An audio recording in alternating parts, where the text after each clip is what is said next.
Versículo 10 do Salmo 31 diz assim: gasta-se a minha vida na tristeza, e os meus anos em gemidos. Debilita-se a minha força por causa da minha iniquidade, e os meus ossos se consomem. Irmãos, uma das grandes realidades espirituais que as Escrituras nos mostram, nos ensinam, que a Santa Palavra de Deus nos ensina, é que a culpa, ela causa tristeza.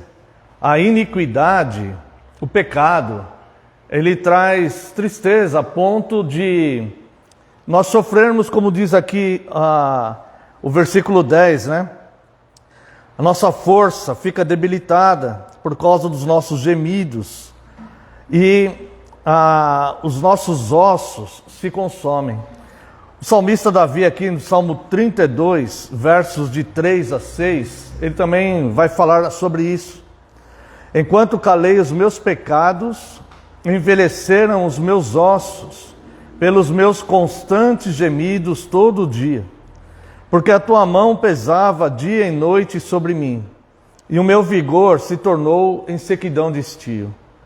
Confessei-te o meu pecado, e a minha iniquidade não mais ocultei. Disse: confessarei ao Senhor as minhas transgressões, e tu perdoaste a iniquidade do meu pecado. Sendo assim, todo homem piedoso te fará súplicas em tempo de poder encontrar-te. Então nós temos aqui, irmãos, uma revelação do Senhor Deus, através desse salmo, que o pecado de fato ele consome os nossos ossos, traz tristeza ao nosso coração, e a tristeza ela produz até mesmo algumas enfermidades emocionais. E o sentimento de culpa, nós sabemos, já vimos isto várias vezes, né? Que ele consome o ser humano. Mas Deus, ele oferece graciosamente o seu perdão.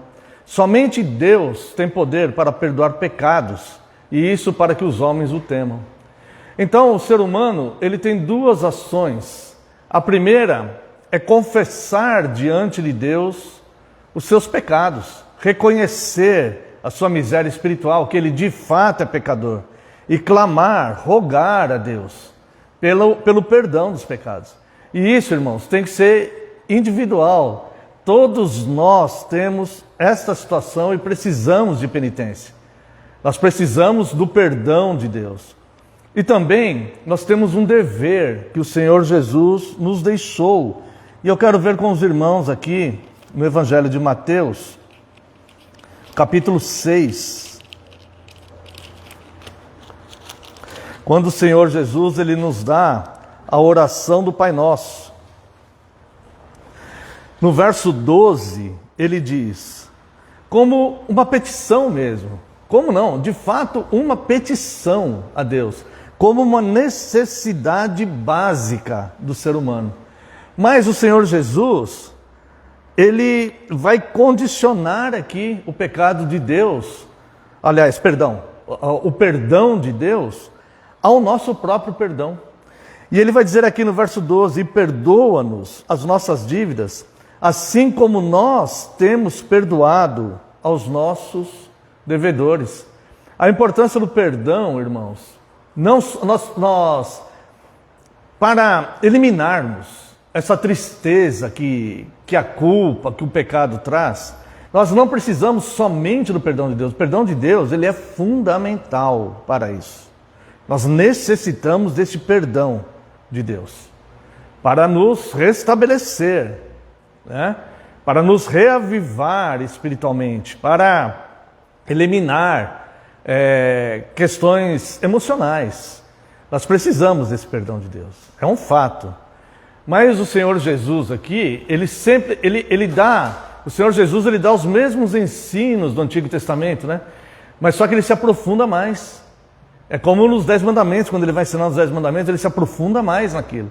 A fé cristã ela é muito moral. E a moral de Deus ela é muito positiva, assim como o caráter de Deus. E aqui então, ele vincula o perdão de Deus a o fato de nós perdoarmos os outros. Nós não podemos perdoar pecados das pessoas, nós não temos poder de perdoar pecados das pessoas. Mas nós temos o dever de perdoar as ofensas que essas pessoas nos fizeram. E assim também nós devemos pedir perdão a elas, quando nós as ofendemos, né? Então na oração do Pai Nosso ele diz, e perdoa-nos as nossas dívidas, assim como nós temos perdoado aos nossos devedores. É como dizer para Deus, Senhor, toma como base para o Senhor me perdoar, toma como base a forma que eu perdoo. Então existe aqui uma profundidade grande. Então nós devemos ser treinados, irmãos, em perdoar. Nós vivemos uma geração onde a oração do cristão, ela está resumida em pedir benefícios a Deus. Pedir benefícios. Pedir que Deus nos abençoe, que Deus abençoe nossa família, que Deus nos dê aquilo que queremos, que Deus satisfaça os nossos desejos. E a nossa oração, ela vai ficando resumida parece que de uma forma egoísta nossa. Parece que o mundo vai girando em torno de nós, né? Então nós devemos aprender a buscar a Deus pelos atributos que Ele tem, reconhecendo a grandeza e a perfeição dEle, perfeição moral que nós não temos. E pedir a Ele que nos ensine a sermos mais cristãos, né? E perdoar mesmo, de fato, todos aqueles que nos perdoam. Quando nós entendemos esta petição que o Senhor Jesus nos ensina aqui na oração do Senhor, quando nós entendemos isso, nós falamos assim, olha, da mesma forma que eu necessito do perdão, da mesma forma que a tristeza está gastando a minha vida, que os meus ossos estão secando por causa dos meus gemidos, por causa do meu pecado que eu calei, da mesma forma eu tenho a necessidade de perdoar as pessoas. Lembrando algo que eu sempre falo, né? Mas é verdade, o perdão ele não é um sentimento. Nós não sentimos vontade de perdoar quando nós somos ofendidos. Mas o perdão ele é uma atitude. Então simplesmente perdoe. Perdoe aquele que te ofende. Perdoe ele. Tá? Perdoe essa pessoa. E assim você também estará pronto para pedir o perdão de Deus sobre as suas próprias ofensas, sobre os seus próprios pecados. Dito isto, quero convidar a amada congregação para uma oração